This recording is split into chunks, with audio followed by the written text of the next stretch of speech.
বানানো হয়ে গেছে, তো আমি খাইতে খাইতে পায়ের কাছে দেখলাম যে একটা টিকটিকির লেজুর লাফাইতেছে।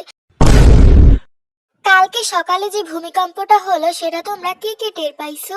আমি তো একদমই টের পাই নাই। মানে আমি ঘুমিয়েছিলাম, ঘুম থেকে উঠে শুনি এরকম ভূমিকম্প হয়ে পুরো দেশ লড়ে গেছে। যখন ভূমিকম্পটা হয়েছে তখন আমি ঘুমাইছিলাম, মানে বুঝতে পারতেছো কিরকম বেহুশের মতো ঘুমাইছি আমি। পুরা বাংলাদেশের মানুষ টের পাইছে, বাট আমি টের পাই নাই। যাক, আলহামদুলিল্লাহ আমাদের এখানে ভূমিকম্পের জন্য কোনো ধরনের কোনো ক্ষয়ক্ষতি হয়নি। কিন্তু তোমাদের ওখানে কি হয়েছে সেটা কমেন্টে জানিও।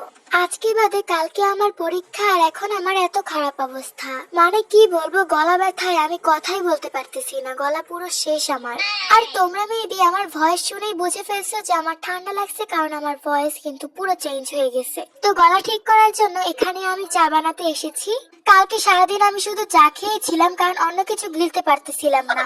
কালকে সারাদিনে আমি আর না হলেও 9-10 গ্লাস চা খাইছি, কারণ আমি চা লাভার ব্রো। তো আমার চা সারাদিন খেলেও কোনো প্রবলেম হবে না।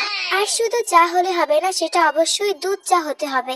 হ্যাঁ ভাই, আমি জানি যে দুধ চা হচ্ছে শরীরের জন্য ক্ষতিকর, বাট কে কার কথা শুনে বলো? গলার জন্য রং চা উপকারী, কিন্তু আমি তো সেই দুধ চাই খাবো, কারণ এটাই বেশি মজা লাগে।